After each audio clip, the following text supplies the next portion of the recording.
Good morning and happy Advent. Advent is my favorite liturgical season of the year. Not sure really why. Maybe it's because I loved Christmas so much, but as I got older and my spirituality grew, I realized that Advent was a season of hope and preparation and expectation.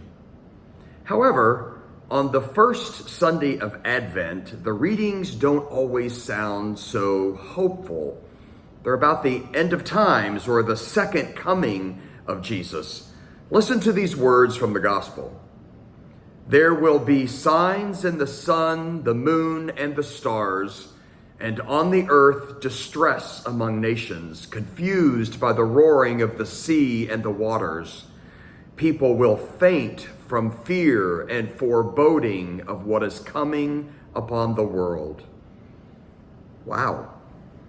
In some ways, it sounds like what we have experienced in the last 2 years with this COVID epidemic. But instead of concentrating on that and what we have been going through and making it relate to the readings, I would like to get a little bit more personal. Things that you and I experience on a daily basis. And I'm going to do that by telling you 3 stories. I read these stories in an article that I read a couple of years ago on the spirituality of Advent and living life. And they're really pretty incredible stories, so I'm going to share them with you briefly. They don't take very long. They're not long at all. Here's the first one. In a neighborhood in the city of Kabul, Afghanistan, there was a young boy playing in the street. All of a sudden, a convoy comes down his street and he gets out of the way. But what happens next is a truck explodes in the convoy. And then they all come to a halt and there is gunfire. And the little boy is struck by one of the stray bullets. His mother rushes to his side, screaming and crying for the soldiers to help. They're Afghan soldiers and American soldiers. She doesn't care who helps as long as someone can help her son. So one of the soldiers picks up the boy and puts him in the ambulance, which was also in the convoy, and grabbed the mother, and off they go to a local hospital. And as the mother is crying, she looks out the window at the end of the day, and the sky is turning a bluish purple. It doesn't rain often in Afghanistan, but it did that day. It rained, and it rained, and it rained. The second story. Hark the Herald Angels Sing was playing on a speaker in the cancer chemo wing of a local hospital. You could tell the veterans from the novices because the veterans were walking around in their bathrobes, pulling their IVs on wheels with a look of determination in their eyes. The novices, on the other hand, didn't look so determined. They looked like a deer caught in the headlights. On that same hallway, there was a woman sitting at the end of the hall, looking out the window with a very worried look on her face. At the end of the hallway, the other end, a door opens and a young man walks down the hall looking for his mother and sees her sitting next to the window. He gets down on one knee next to her, puts his arm around her. Tears stream down her face. And as she looks out the window with her son next to her, she hears thunder. The clouds open up and it begins to rain. And it rains, and it rains, and it rains.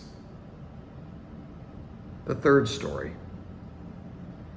The office is decorated in green and red with a big wreath hanging on the door of the office. There are Christmas cards folded open on the main desk, two individuals arrive almost at the same time, and they don't say a word to one another. They don't even look at one another. In just a moment after that, the lawyer takes them into her office and begins to go over all the details.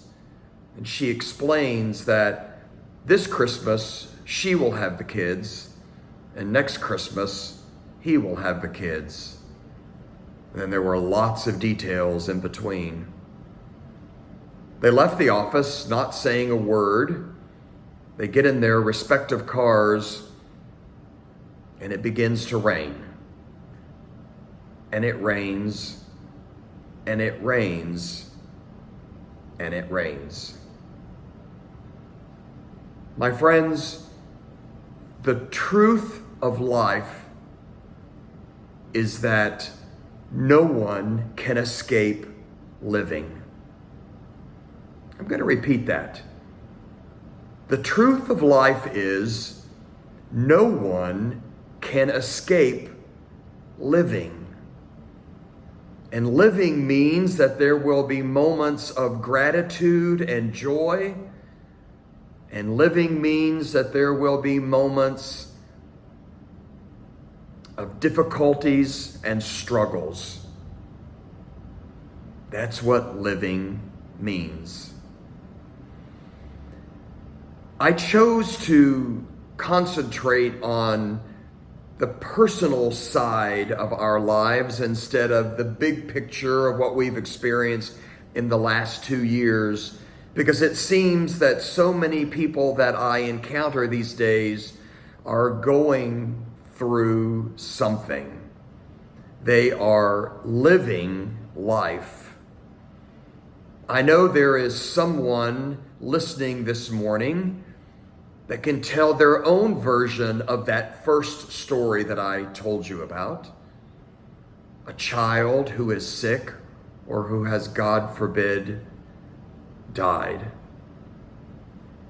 There is someone listening this morning that can tell their own version of the second story. Someone you know that has had a challenging health diagnosis, or maybe even yourself. There's someone listening this morning that could tell their own version of the third story.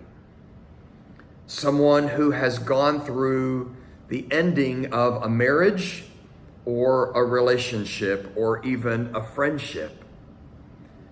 There's someone listening this morning that could tell their version of a story where someone is dealing with depression. There's someone listening this morning that could tell their version of a story of someone that is struggling financially, living paycheck to paycheck, trying to make ends meet. There is someone listening this morning that could tell their version of a story of not being forgiven for something that they have done to someone else.